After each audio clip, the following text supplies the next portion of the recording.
Добар ден, почитувани, започува најновото издание на емисијата 0+ месеци на телевизија Телма. Педиатрите често се среќаваат со прашања на родителите поврзани со формата на главата на нивното бебе.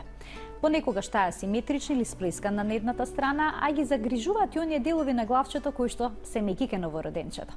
За сето ова денеска ќе зборуваме со доктор Маја Каличанин Марковска, специјалист по ортопедска хирургија од Аџибадем Систина. Добре ни дојдовте. Добро утро, поздрав до вашите гледачи. Зошто главчето на новороденчето и воопшто на бебето во првите месеци, односно во првата година, е меко на одредени делови? Што се тоа фонтанели? Така, тие меки делови на главчето на детето ги нарекуваме фонтанели или меки точки. Ги има неколку, една голема предна фонтанела, една помала задна фонтанела и она што родителите помалку го знаат, уште има и два пара странични фонтанели, сфеноидна и мастоидна, кои што основна функција имаат да овозможат нормално породување на детето при поминување низ родилните канали, затоа што коските се уште не се споени со коските на главата, не се споени со коскено ткиво, туку е тоа една фибромембранозна сврзна структура која што овозможува тие коски да се движат.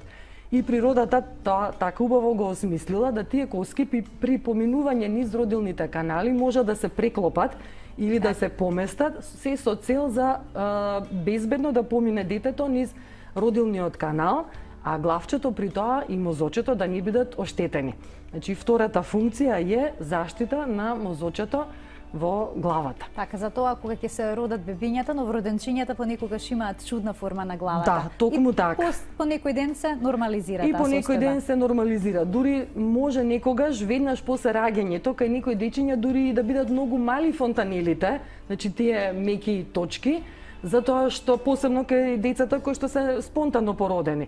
Затоа што коскичките ја завзеле таа позиција да поминат низ родилниот канал, меѓутоа кога детето ќе се извади веќе од матката, има доволно простор, ќе се расшират, да кажам, сите структури, коскичките ќе ја завземат таа позиција на заштита, да кажам, и на отвореност, и фонтанелата ќе се појави во незината вистинска големина.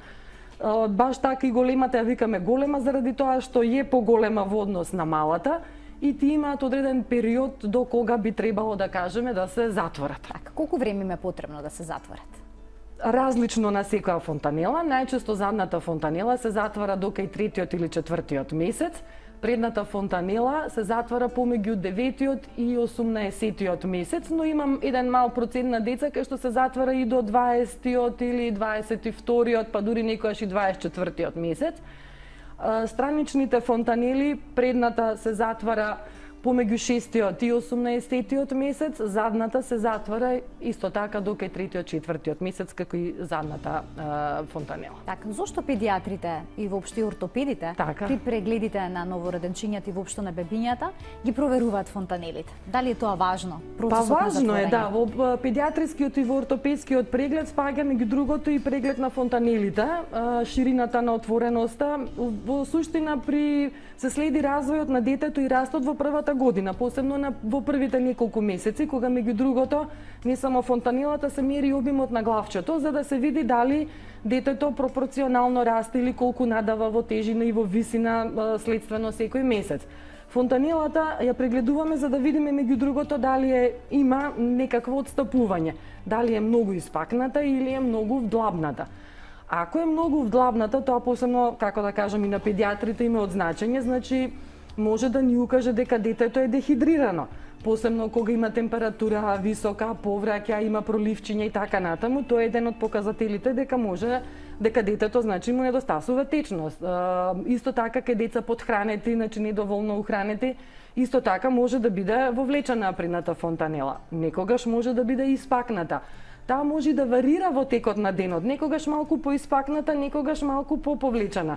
Обично кога детето плаче многу, возбудено е, игра, се смее, фонтанелата е малку испакната и дури може да пулсира и родителите некогаш се плашат. Дали е опасно пулсирањето? Не, тоа не е особено опасно. Ги загрижува. Зошто пулсира фонтанелата кај бебето? Фактички, бидејќи е тоа мека мембрана, ни ги предава пулсациите на мозочните крвни садови и ги чувствуваме, практично срцевите пулсации, преку фонтанелата.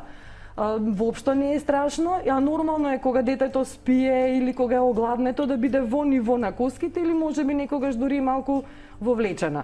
Таа ни е меѓу другото и прозорец кон мозокот. Многу е битно фонтанелата, посебно кај некои дечиња кај што прематурите, например, прерано родените деца, тоа е влез преку кој што може со сонда од ехоапаратот да се прегледа мозокот. И тоа е многу добра работа, значи не треба некакви инвазивни методи да се прават, нити е болно, нити е штетно за детето, а може лекарот да го прегледа мозочето, дали има некаква аномалија, како се развива, дали има крварење и така натаму, се друго што се следи, да кажам, кај одредени пациенти.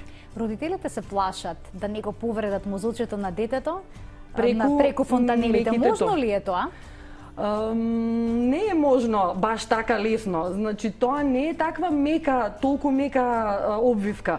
Таа е баш сврзно, дебело сврзно ткиво и не може така само со притискање лесно да се повреди фонтанелата. Значи, треба тука силен притисок за да се повреди, да кажем, нешто, некаква структура внатре.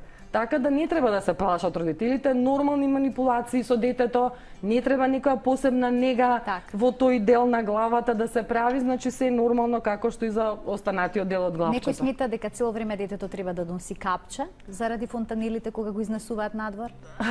И тоа нема логика? Не баш, нема. Децата дури не сакаат капа. Најчесто не сакаат и реагираат. Затоа што тука главата е и во првите месеци доста поголема во пропорциите во однос на другиот дел од телото, па тоа е дел кај што тие одаваат температура и така си ја регулираат сопствената температура кога им е топло, да кажам, или ладно, и посебно кога им е топло, воопшто не поднесуваат капа, уште капа да им фали. Ајде да ги вклучиме гледачите во овој дел од програмата, нека биде овој дел контактен. 3076 677 е телефонскиот број на телевизија Телма. Верувам дека е интересна темата и дека ќе имаме доста гледачи со нивни прашања.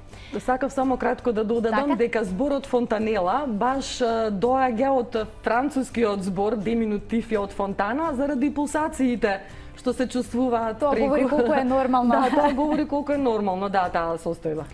Што е со затворањето на фонтанелите? Се случува ли некогаш прерано да се затворат? И која е причината за тоа? Дали преголемиот внес на витаминот Д може да биде причина? Родителите најчесто тоа стравуваат. Доколку дадам преголема доза на D3 капки, дали ќе се затвори прерано фонтанелата? Начално не. Фонтанелата, да кажам, има некои рамки во кои што очекуваме да се затворат. Меѓутоа, тоа не се такви фиксни и цврсти граници. Секој дете е посебно, неговиот развој на некој начин е индивидуален и секогаш малку се разликува од некое друго дете, па дури кај близнаците никогаш тоа не оди во исто време се така, да. Значи, фонтанелата ние кажуваме, например, еве предната треба да се затвори помеѓу 9-тиот и 18-тиот месец. Меѓутоа имаме дечиња кај кои што фонтанелата може и порано да се затвори малку, да кажеме во 7-тиот месец.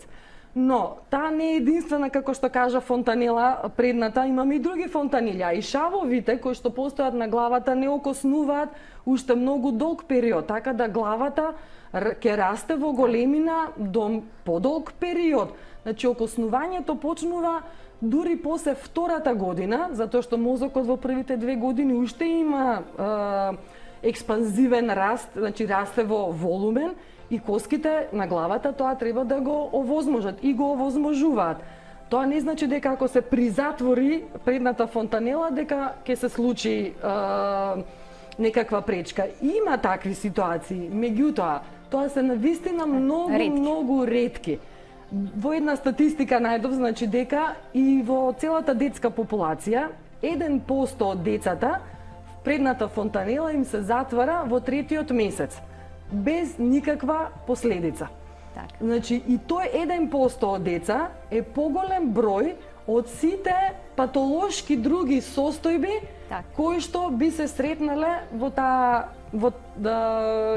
таа детска, да кажам, новороденачка популација. Така да родителите не треба веднаш така, како кажам, панично да реагираат. Сепак се тоа некои состојби нормални, а иако се затвори, тие доаѓаат еднаш месечно на контрола. се мери обимот на главата или да кажеме еднаш во месецот или еднаш во 2 месеци. Ако детето пропорционално расте, има уреден моторен психички развој, значи апсолутно нема простор за загриженост и капките Д витамин не треба да се прекинат. Значи можеби еве ќе се намалат во одреден период во растот, меѓутоа нема оправдание комплетно да се исклучат. Така, имаме гледачи на линија да ги вклучиме со нивните прашања. Добар ден. Добар ден. Повелете. Вака имам едно прашање за докторката. Имам бебенце од месец и пол. Пред некое време качи температура и предната фонтанела и беше благо испакната. Бевме на педијатар, ни даде антибиотска терапија, се уште прима амписилин. Сега прашањето ми, бебето си е весело, си цица, си гледа, си мрда, ама фонтанелата пак ми стои благо испакната над кошките. Дали има опасност од овој мозочниот притисок да е зголемен, дали има потреба од ехо на главчето и слично? Така, ви благодарам што се јавивте. Начелно нема. Значи нормално е при воспаление, да кажем, кога, како што и претходно кажав, кога детето има покачена температура, кога плаче, кога цица, фонтанелата благо да е испакната. Дури како да кажем и во рете, значи детето е добро хидрирано, немаме губиток на течности покрај тоа што има температура, превземени се сите чекори што треба да се направат, така да нема простор за загриженост, да. Имаме уште еден гледач на линија, ќе го вклучиме во програма. Добар ден, повелете. Добар ден. Јас би сакала само да ја поздравам докторката. Таа е најдобриот ортопед во Македонија.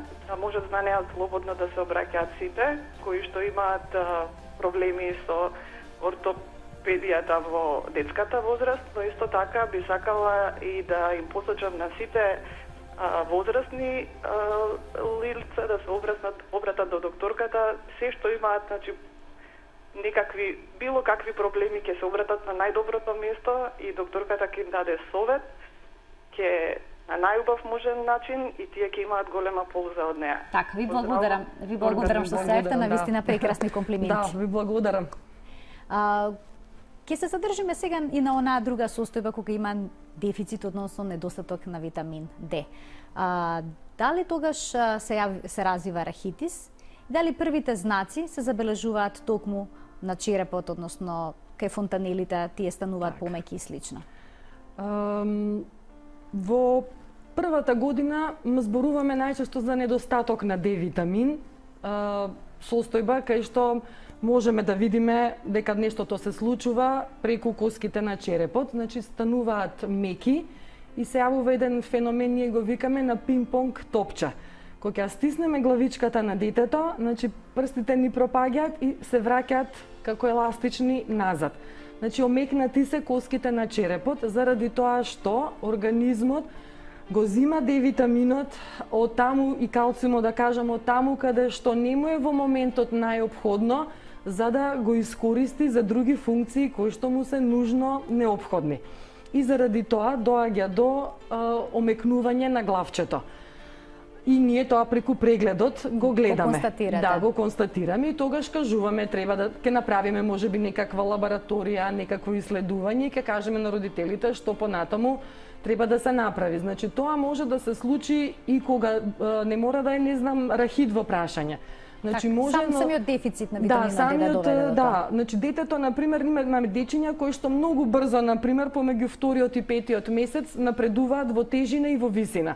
И тој експанзивен раст, значи го користи Д витаминот, организмот си го користи, едноставно како што реков го повлекува од резервите и тогаш доаѓа до омекнување на коскичките. Не мора да се зарамнети, значи може само да се омекнати. И кажуваме на родителите дека треба да додадеме, да кажеме, Д витамин. Некогаш паралелно може да биде и главчето сплескано. Плагицефалија, да кажеме, го нарекуваме. Меѓутоа, тоа може да биде и позиционо. Значи детето има прво во самата матка некоја позиција која што долг период ја имало и едноставно понатаму постојано сака да се мести на таа страна. Ако не се обрне внимание, детето постојано лежи на едната страна и едноставно главата се сплескува и како и да го наместите, стално повторно се врти на таа страна. Повторно ќе се заврти бидејќи рамна на рамна површина си се поклопуваат. и треба да им скренеме внимание на родителите дека детето, да кажеме, лежи за рамнето е главчето, дека треба да се менува позицијата. И на една... Ќе го фатиме целиот дел со главчето, само да ги вклучиме гледачите кои што можно е да се јавуваат за поврзано со темата фонтанели. Добро. Добар ден, повелете. Добар ден. Во програма сте вклучена, повелете? Кој е вашето прашање? Би сакала како прво да ја поздравам докторката и да ја прашам колку таа го препорачува како нов производ витаминот D со омега 3 после третиот месец кај бебенце. Така, ви благодарам што се јавивте. Тој е понов препарат сега на пазарот, навистина од пред некој месец. Се уште немам доволно искуство, иако статистиките покажуваат дека омега 3 масните киселини се битни за развој на мозокот, да кажам, и затоа е направена таа комбинација омега 3 со D витамин, бидејќи се двете работи неопходни во растот и развојот на детето. Мозочето, реков дека до втората година се уште е во формирање и во големина расте. Така да во производителот во таа смисла ги обединил двете работи. Не дека ако не се вклучи ќе се, како да кажам, ние со години не сме имале таква комбинација, нити се практикувало наназад, посебно во првата година да се вклучи омега 3 масни киселини, меѓутоа нели се оди напред и сознанијата одат напред, па се смета дека омега 3 масните киселини помагаат во развој на основните функции во организмот, меѓу кои и на мозочната. Инаку кои се најчистите препарати кои што се препорачуваат кај бебиња, D3 капки и D3 капките, да. Значи D3 капките ги има повеќе производители има, како воден раствор и како масен раствор. Сега се дава D3 со K1 до третиот месец заради превенција на мозочно крварење, потоа се поминува само на D витамин. И пак ќе кажам, значи како маслен раствор, тука се вигантоло, D3 бебитол и други некои производи, и D3 на пливит капките, тие се воден раствор. Вообичаено тој го даваме кај помалите бебиња, кај што уште не е созреана функцијата на црниот дроб, па се нешто полесни за метаболизирање, иако D витаминот е растворлив витамин во масти и како таков треба во масен раствор да се даде, затоа што е поискористлив од страна на организмот во таква форма. Така.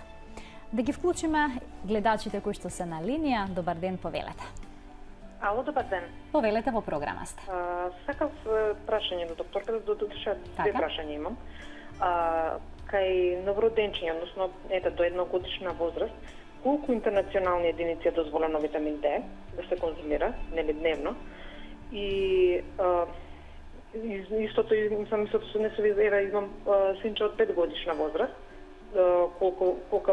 колка број на интернационални единици исто и кај него е дозволено. Исто веќе кога претходно кога напоменавте за сплескано главче. Да, дали има ортопедска перница која што би можело да помогне да се развие главчето во правилна форма. Така, ви благодарам што се јавите. Вториот дел од емисијата ќе го посветиме токму на тоа, на формата на главата на сплесканото главче. Првиот дел беше за колку единици. Да, тоа е многу често прашање во овој период од годината. Колку е потребно кај едногодишно дете, 5 годишно, ако не се лажам. Вака сега, во првата година се дава без разлика зиме-лето витамин D3. Затоа што е многу неопходен за развој и раст на детето. После тоа, да кажеме, кај школските деца и кај малите деца, во периодот на заладување, од октомври-ноември до април-мај. Минимумот на единици што треба да се прими кај малите деца е 400. Меѓутоа, тоа е многу малку, посебно за деца кои што се внатре, повеќе, вообичаено даваме помеѓу 800 и 1200 единици. 2 капки вигантол, например, има 1000 интернационални единици.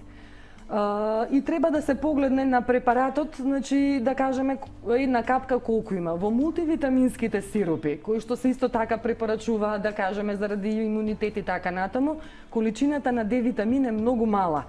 И вообичаено треба да се додаде. Така, значи 50 единици дали е некогаш ни толку нема.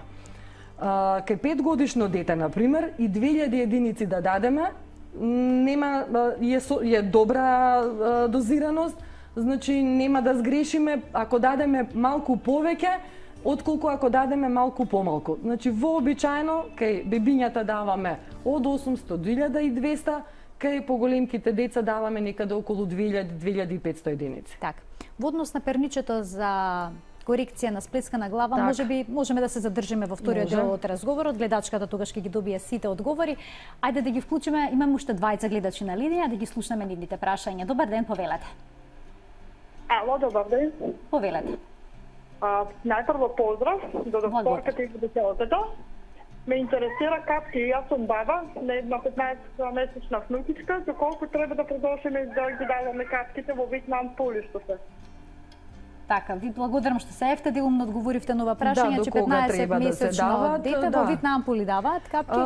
Тоа е, пак ќе кажам, понов препарат на пазарот. Тие се во вид на мали капсулки, како гумени се, за едно давање се предвидени, се кине врвчето и може директно право во устичка да се даде.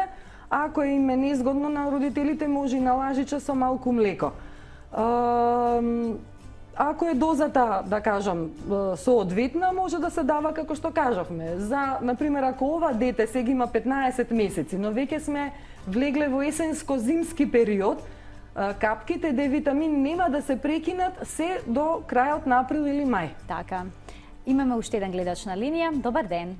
Добар ден. Повелете. Имам прашање до вашата гостинка. Значи, моето бебе има 3,5 месеци, меѓутоа главчето воопшто не го држи само. Постојано го завлекува и покрај сите вежби што ги правиме, лежи на стомаче, навалено е, оно се уште го завлекува главчето. Сега прашањето ми е дали да ги зголемам D3 капките или што да превземам. А до сега сте биле ли на преглед? Да, бевме на преглед и значи, во моментов рекоа само да се прават вежби, бевме и на ортопед. Исто вежбите ги правиме постојано, веќе 1 месец, ама главчето се уште го завлекува. Детето е повторно на сме време преглед. родено? Да, спонтано, природно родено, 4.300 е родено. Супер. А на стома кога ќе го ставите, ја дига главичката од подлога? Да, ја дига главата, меѓутоа многу брзо станува нервозно. И постојано плаче. И кога го држам исправено, само да ги држи, значи во коса положба, одма е нервозно и плаче. Значи дали можно да е нешто шинато или не знам што да превземам понатака. На ортопед имаме закажано во вторник. Така. Мислам дека немате причина да нешто посебно бидете загрижени. Моторниот развој кај децата е многу исто така индивидуален и тие граници кога треба нешто да се случи се доста широки. Значи главчето, вашето дете го дига од подлога, го задржува, меѓутоа можеби се уморува и брзо му клапнува и ние на 3 месеци не очекуваме дека детето скроз кога ќе го ставиме дека главата цврсто право ќе му стои. Нормално е ќе постои главата одреден период, ќе се замори, ќе му клапне на едната страна. Значи тој е уште некој преоден период, дури и кај деца и до 6 и 7 месеци, главата не секогаш е постојано во исправена позиција. Туку кога ќе се олабави, кога ќе се релаксира, ќе се ја навали на едната страна, на едната или на другата која што му е позгодна. Например, исто и за седењето. Не значи дека седењето точно доаѓа после 6-тиот месец, меѓутоа не значи дека сите деца на 6 месеци седат стабилно. Напротив, и тоа е процес, значи седнувањето почнува на 6-ти месец.